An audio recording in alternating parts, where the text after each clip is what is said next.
дуруд ба дӯстони азиз, ба мухлисони гӯштини суннатӣ. ҳамаи шуморо ба наврӯзи имсолаи байналмилалӣ ба фарорасии иди баҳор табрик мегӯем. дар тамоми манотиқи мамлакат мусобиқоти зиёди варзишӣ аз қабили гӯштини миллӣ бо шаҳомат ва шукӯҳи бузург баргузор гардид. ва воқеан ҳам чун мушоҳида мекунем, дар тамоми қаламрави ҷумҳурии тоҷикистон ҳам наврӯзи байналмилалӣ тантана дорад ва шукр аз фазои обод, субот ва осудаи ватани маҳбуби мо ки бо ибтикори асосгузори сулҳу ваҳдати миллӣ президенти ҷумҳурии тоҷикистон муҳтарам эмомалӣ раҳмон наврӯз байналмилалӣ гардид ва соли 2010 инҷониб мо ин анъанаи аҷдодии суннатии хешро бо баргузории мусобиқаҳои гӯштини миллӣ маҳз ки шукӯҳ ва ҷалоли бузург доранд, ҷашни наврӯзро истиқбол мегирем. дар ноҳияи рашт низ ин тантанаи бошукӯҳи паҳлавонон хеле ҷолиб ҷараён гирифт. раиси ҳукумати ноҳия лоиқзода қаноатшо холиқ ба ҳамаи собиқадорон хайрулло назриев, устоди варзиши дараҷаи байналмилалӣ маҳмадшариф сулаймонов ва собиқадорони дигари ҷумҳурии тоҷикистонро ҳукуматов ва бархе аз он нафароне ки дар ин мусобиқот ширкат доштанд тӯҳфаҳои хотиравиро тақдим кард ва имрӯз ҳам барои тарбияи насли наврас албатта мураббиёни ҷавони мамлакат дар гӯштини самбо ва дзюдову миллӣ хизмати арзанда мекунанд ки маҳз ҷавонони ноҳияи раштонзаминро бародарон рауф ва хуршед ҳукуматовҳо тамрин медиҳанд ки ба ин нуқта ҳам раиси ҳукумати ноҳия мароқи бештар зоҳир карданд ки 17 нафар паҳлавонони умедбахш дар мактаби маҳорати олии варзишӣ таҳти роҳбарии ин ду мураббии ҷавон тамрин мегирад ва баъдан ҷоизаҳои идонаро чун мақомоти маҳаллии ҳокимияти давлатӣ ба меҳмонон ба собиқадорон, мураббиён, устодони варзида тақдим карданд ва аз рӯи анъана ду нафар собиқадор, ду чеҳраи хеле маъруфи гӯштини минтақаи рашт ки солиёни дароз майдондорӣ карданд. инҷо ҳам аввалин шуда фотиҳаи нек доданд ба паҳлавонон ва ба оғози сабқати ҷолибу мутантани варзишгарони машҳури мамлакат. ва имрӯз ҳам ҳамон ҷолибият, ҷаззобият бояд дар ҳар як сабқат бештар ба назар расад ва ин ду пири барнодил ҳам новобаста аз оне ки яке 76 сол дорад ва дигаре ба баҳори мубораки 74 қадам ниҳода буд, имрӯз ҳам дар ҳузури мухлисони сершумор аз худ матонат ва ҳунари ҷолиб нишон доданд ва ҳамон нафосат ва хеле ҷолибияти гӯштини миллиро манзури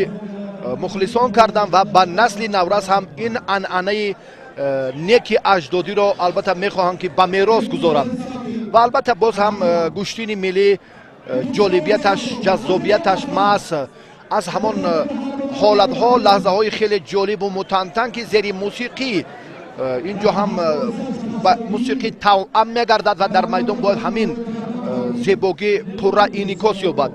ва маҳз сарвари муаззами давлат, асосгузори сулҳу ваҳдати миллӣ, пешвои миллат, президенти ҷумҳурии тоҷикистон муҳтарам эмомалӣ раҳмон дар соли 2015 дар наврӯзи байналмилалии вилояти суғ дар шаҳри хурҷанд ҳам ба масъулин албатта дастур доданд ки боз ҳам бори дигар як фурсате ки хеле ҳам таваҷҷӯҳи худи ин ду нафар собиқадор барои ҷолибият анҷом додани усули беруна буд ва баъд масъулин ҳам муҳтарам эмомалӣ раҳмон дастур доданд ки ҷиҳати амалӣ кардани ҳамин тадбирҳои сулолаи паҳлавонӣ ва эҳьё кардани анъанаҳои суннатӣ бештар эътибор диҳанд ва дар ноҳияи рашт ин дастури сарвари муаззами миллат ҳам мавриди амал қарор гирифт ва дар ибтидо паҳлавонони собиқадор ин ду мӯйсафед, ду пири барнодиле ки ба майдон омаданд ва ба мукофоти хотиравӣ ҳам қадрдонӣ шуданд ва новобаста аз оне ки албатта солиёни дароз чун ҳунарнамоӣ кардан ва имрӯз ҳам аллакай солашон ба ҷое расидааст ва дар баробари ҳамон пешниҳод ин ду шахси мӯътабари майдонҳои гӯштини суннатии минтақаи рашт бори дигар аз овони ҷавонӣ ва аз ҷасорату аз матонати хеш боз ҳам ёдрас шуданд ва баъдан ҳам дастпарварони мактаби варзишии ноҳияи رشت و مهمانان زیادی که البته اینجاش تشریف داشتند در مرحله اول نورسانی تا سن 12 ساله به میدان برآمدند و امروز هم بیشتر شایسته تحسین است که در ناحیه‌های دوردست همچون ورزش سنتی گوشتین ملی رشد می‌یابد و محض در تنتنه نوروز باشکوه بین‌المللی امروز هم علاقه ما از اون چهره‌های خیلی معتبر و معروفی که دستور دادن یادرس شدیم و بار دیگر هم اینجا فرصت معرفی همین نورسانند. البته سید مومن رحیموف، خواجه زاده بهروز و باز هم ده ها نفر دیگر که در عرصه بین المللی در گشتن سامبو و جودو شهرت یاد گردیدند محض قدم نخستینشان از همین میدان گشتن سنتی بود و البته بدون مبالغه آن روز دور نیست که از میان این چهره ها هم باز نفران ارزنده به کمال میرسند و بسیار یک فرصت خیلی کوتاهی که ما منظور شما کردیم و عید متنتن نوروز باشکوه بین المللی امساله با برگزاری مسابقه با نفوذ جمهوری آید به گشتن ملی واقعا هم با چاره‌بینی های فرهنگی و ورزشی ناحیه رشت حسن دیگر ضم کرد. نورسان حالا توجه دارند که در رقابت های اول هم موفق تر باشند و تا سن 12 چون به میدان برآمدند و بعدا هم آهسته آهسته مرحله به مرحله باز هم بهترین ها در میدان باقی میمانند از روی عنعنه و سنت های نیاگان ما در گشتن ملی گشتن سنتی خیش و اکنون حالا چون معرفی کردیم که تنها دستپروران مکتبی ورزشی ناحیه رشت با گرفتن مکافات های بیشتر هم سرفراز شدند. اگر ما توجه کنیم به آن جایزه های ایدانه که از جانب مقامات محلی حکومت دولتی ناحیه رشت و صاحبکاران انفرادی این منطقه تأسیس داده شده بود واقعا هم ارزنده بودند و آن نورسانی که حالا اینجا هم صاحب مکافات گردیدند نه کم از 3 و 4 تحفه ارزنده ابتدا از لباس های ورزشی پایافزال و باز دیگر لوازم‌های ورزشی که مقامات محلی حکومت دولتی در عملی کردن این سمت بیشتر و زیادتر توجه کردند و محض همین بود که الکی این روز را همگان پزمان میشوند و انتظار میشوند که تنتنه نوروز بین المللی البته در ناحیه رشت کی آغاز میشود و اشتراک بیش از 17,000 نفر مخلص در این مسابقات بار دیگر این گفته ها رو هم تقویت میدهد و جانی بک لایق‌زاده این نفری که واقعا در تربیه و با کمال رسانیدن یکی از فرزندشان سید اشرف لایق‌زاده که در جام اروپا در انطالیا هنری جالب نشان داد. این پهلوان سید اشرف لایق‌زاده در این سمت تربیه نسل نورس علل خصوص شاگردانی خیش خیلی هم خدمت ارزنده کردند. حالا با این موضوع الحال فرصت هست که بعدی به میدان آمدن سید اشرف این نکته را ما بار دیگر تقویت دهیم و حالا در میدان آن نورسانی که از ناحیه نورآباد، تاجیک‌آباد، رشت و همچنین از ناحیه لخش چون نورسان بیشتر بودند مرحله اول امکان داد که غالبان اینجا هم باز دوری بعدی راه یابند. تنها نورسانی که در نهاد آنها در ضمیر آنها ما باید با چنین وسیله البته باز محبت ورزش های سنتی علی خصوص گشتن ملی رو هم باز بیدار سازیم، قوی تر نماییم و حالا هم در جریان دیدار از استفاده اصول های جالبی که دستپروران مکتب ورزشی ناحیه رشت نشان دادن برمی آید که البته این چهره ها هم قدم خود را در راه کامیابی های فردای چنین مسابقه های باشکوه استوار خواهند گذاشت. کاری مربیان هم در یک سطح ضروری بود. اینجا ابتدا از سرداور مسابقات یاریبک لایق‌زاده و باز چند از استادان ورزش که در رفت مسابقه حکمی کردند و عادلانه، عارفانه و خالصانه در اینجا هم کاری امروزه ستاد داوران به نظر رسید. با پهلوانان باز تا اندازه گران وزن توجه میکنیم که اینجا هم فرصت معرفی آنها هم فرا میرسد و برای گران وزن ها برای آن نفرانی که در مرحله اول و دوم موفق بودند و بعد دوری بعدی راه یافتند اینجا هم یک سنجش جدی محسوب می‌یابد و بدون محدودیت در اینجا رقابت از همان عنعنه های نیاگان ما از همون ورزش سنتی گوشتینگیری یادداشت شدن و 3 جایزه 3 مکافات عالی برای غالبان این مسابقات تأسیس دادند. یه توجه میکنیم اکنون به همون سبقت اولین غنی جان غنیوف که از جانب مقامات محلی حکومت دولتی ناحیه رشت قدردانی گردید و برای همین پهلوانی برنده مدال برنجی جام اروپا که در انتالیا چون برگزار گردید بیان کردیم. مکافات عالی автомашинаи сабукрави тамғаи نکسی را تأسیس دادند که این هم شایسته افتخار است و برای دستگیری چنین جوانان لیاقتمند در منبع هم یک زمینه قوی میگذارد. و غنی جان غنیوف خلعت سفید دارد و حریفش سعید عبدالله زاده از ناحیه نورآباد است که با خلعت کبود حالا در میدان است. غنی زاده اینجا هم باز یک عمل دیگر را البته مقابلی حرکت حریفش اجرا کرد و اینجا هم اشاره میکند داور که عمل نتیجه نبخشیده است. رقابت را هر دو پهلوان میتوانند که ادامه دهند.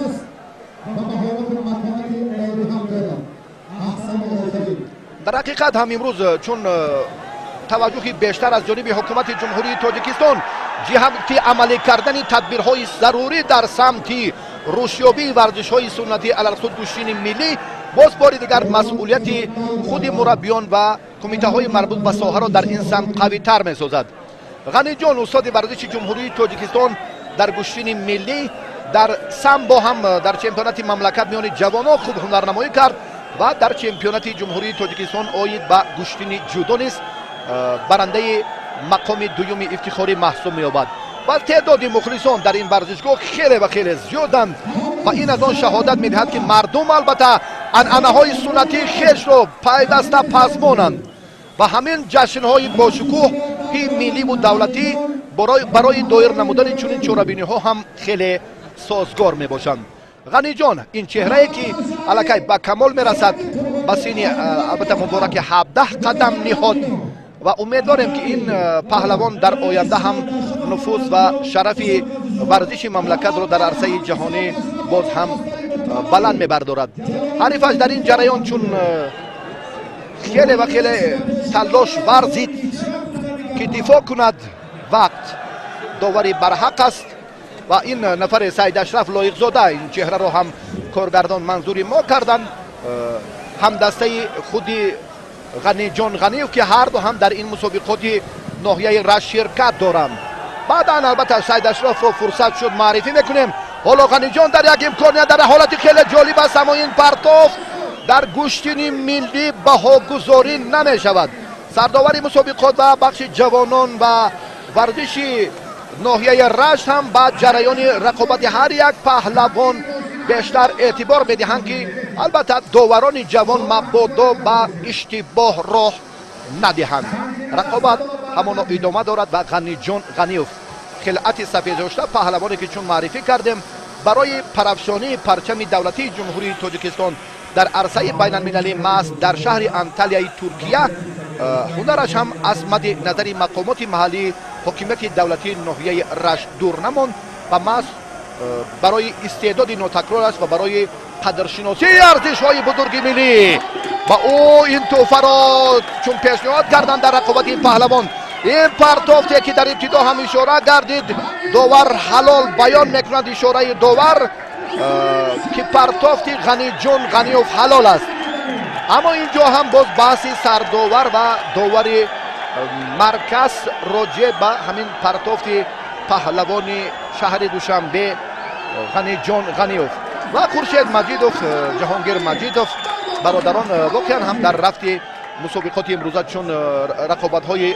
جوانان امیدبخش را تماشا دارند و پهلوان ناحیه نورآباد بسیار اینجا هم راه افتاده گریه دارد واقعا که پرتافت حریف او غنی جان غنیوف حلال نبود و داوران اینجا ناعدالتی کردند و گویا همین نکته را هم موصوف در صحبت با ما بیان کردند و بعدا باز هم توجه بیشتر به همین سمت که بود و ماس خودی کمیته تدارکات به خلاصه آمدن که باز این پهلوان ناحیه نورآباد رو دوباره به میدان برگردانند و رقابت رو تا به آخر ادامه دهد. اکنون باز ما هم امکان داریم که جریان سبقتی هر دو پهلوان رو منظور شما میکنیم. برای شاه جایزه مکافات عالی автомашинаи сабукравӣ тамғаи некси ҳар ду рақобат доранд. қаблан дар миёни паҳлавонони гаронвазн чунин ҷоизаро албатта пешниҳод мекарданд ва албатта он паҳлавононе ки вазнашон на чандон гарон буд аз ин неъматҳои бузурги замони соҳиби истиқлолии кишвар баҳра мемонданд. ва ғаниҷон ғаниёв ин маротиба ҳам бидуни муболиға паҳлавони ноҳияи нуробод ду тахта пушташ ба замин афтид. ин маротиба иқрор аст, дигар чизе намегӯяд ва инҷо ҳам ба тақдир тан медиҳад. ва ғаниҷон ғаниёв паҳлавони умедбахши мамлакат аввалин шоҳҷоиза мукофоти олиро ба даст овард ва воқеан ҳам таваҷҷӯҳи бештари ҳукумати ҷумҳурии тоҷикистон чун баён кардем барои рушди бемайлони варзишҳои суннатӣ алалхусус гӯштини миллӣ ки бештар аст, инро ҳам ҷавонону наврасон пайгирӣ мекунанд албатта ва ҳунари худро дар ҷараёни ҳар як мусобиқот бештару беҳтар нишон медиҳанд. Саид Ашраф лоиқзода ҳоло дар майдон аст ва ин паҳлавоне ки чун маърифӣ кардем аллакай давоми 2 соли охир хеле бо як истеъдоди ҷолибаш дар миёни наврасон хеле маҳбубияти хоса дорад ва дар мақоми ҳамун сегонаи ифтихорӣ ҷояшро чӣ дар гӯшини самбо ва чӣ дар гӯшини ҷудо муайян кардааст. мақомоти маҳаллии ҳокимияти давлатӣ ноҳияи рашт ба ин паҳлавон шоҳҷоиза мукофоти олӣ автомашинаи сабукрави тамғаи нексиро тақдим карданд ва намояндаи ҳукумати ҷумҳурии тоҷикистон бобозода шафқат ки ҳамаи паҳлавононро дар ифтитоҳи ин чорабиниҳои фарҳангӣ ва варзишӣ табрик карданд. мардуми ҷумҳурии тоҷикистон балохусус ноҳияи раштро ба ин паҳлавони ғолиб ҳоло тӯҳфаи арзанда мукофоти олиро тақдим карданд ки бори аввал ғаниҷон ғаниёв ба гирифтани ин шоҳҷоиза дар баҳори мубораки сини 17 мушарраф гардид. баъди чун лаҳзаҳое ки паси сар мегарданд паҳлавонони дигар чеҳраҳои шинохта ба майдон хоҳанд омад. инҷо ҳам акнун Саид Ашраф лоиқзода барои идома додани сабқат ҳуқуқ пайдо кард. паҳлавоне ки хилъати кабуд камарбанди сафед дорад. як амал як ҳаракаташ инҷо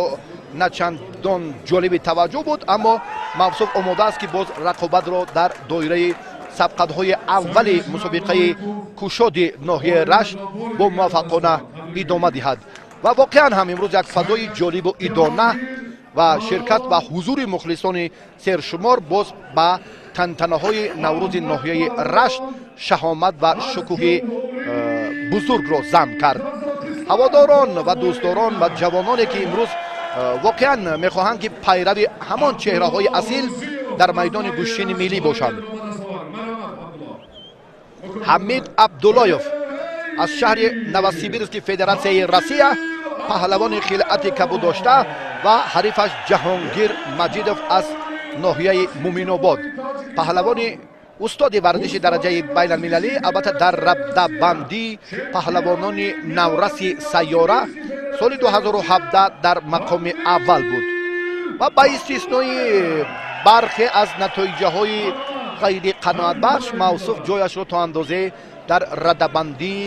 беҳтаринҳои сайёра тағйир додааст. аммо боз ҳам бо дастури мураббиён мавсуф малакаву ҳунари худро тақвият медиҳад ва итминон аст ки соли 2018 барои иштирок дар бозиҳои олимпии наврасони Аргентина имкон пайдо месозад ки роҳхат гирад. ҳоло дақиқаи аввали рақобати ҷаҳонгир ва ҳарифаш ҳамид абдуллоев ки дар шаҳри новосибирски федератсияи Россия сукунат дорад ва аслан зодаи тоҷикистон аст ва имрӯз ҳам дар ҷараёни мусобиқот бештар таваҷҷӯҳ мекунад ки як истеъдоди худро нишон диҳад, аммо аз малака ва ҳунари ҳарифаш кам бархурдор аст ва чун ба майдон омад ва аз рӯи анъанаҳои суннатӣ дар паҳлӯи паҳлавони ноҳияи Муъминобод нишаст ва баъдан ҳам бо дастури худи доварон ба майдон даъват гардид ки инҷо ҳам албатта он нафаре ки боз истеъдоди хуб нишон медиҳад ба даври баъдӣ роҳ меёбад ва усулҳои ҷолибу анъанавии гӯштини миллиро ҳам дар сатҳи зарурӣ истифода мекунад. Боз ҳам инҷо кумитаи тадорукот муваззафанд ки боз тӯҳфаро зам созанд, илова намоянд дар ҷараёни рақобати худи ҳар як паҳлавони муваффақ. таваҷҷӯҳ мекунем бори дигар ба зӯрозмоии паҳлавонон дар ду гилем ки се ҷуфт ҳоло зӯрозмоӣ доранд. инҷо ҳам бештару зиёдтар он ҷавононе ки вазнашон аз 65 то 81 килоро дар бар мегирад дар се гилем муборизаро идома доа истоданд ва ҷаҳонгир ҳоло ҳам фурсатеро натавонист пайдо кунад ки инҷо ҳарифро мағлуб созад, аммо бартариаш дар ин дақиқаҳои аввал ба назар мерасад. аслан ҷаҳонгир як усули хеле маъмули ҳаллуки дохиларо хуб истифода мекунад ва аксари муваффақиятҳояш ҳам тавассути истифодаи саривақтии ҳамин усул ба даст меояд. агар имрӯз ҳам тавонад ки ин гуфтаҳоро тасдиқ созад, қандил ин варзишгаре ки чун баён кардем аз ноҳияи Рашт ва баъди ин фурсате ки як партофти ҷолибро ҳам мавсуф анҷом дод ва Қандил дар дидори аввал зафар ёфт ва мухлисон меҳмонони зиёд ҳам аз тамоми шаҳру ноҳияҳои мамлакат дар ин мусобиқаи кушоди ноҳияи Рашт дар тантанаи иди ҳақиқии наврӯзи байналмилалӣ ширкат доштанд. ҷаҳонгир Маҷидов ҳоло ҳам мубориза мебарад, аммо аз як нигоҳе ки мо мушоҳида мекунем, ҷаҳонгир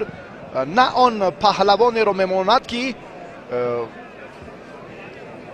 ҳамеша муваффақу сарфароз аст. аз як нигоҳ ва боз ҳам ана ҳамин ҳолате ки ҳаллуки дохиларо як партофти ҷолибе ки сомон дод, ин албатта ҳалол баҳогузорӣ мегардад. аз рост чӣ дар гӯштини самбо, чӣ дар гӯштини ҷудо ва чӣ дар гӯштини миллӣ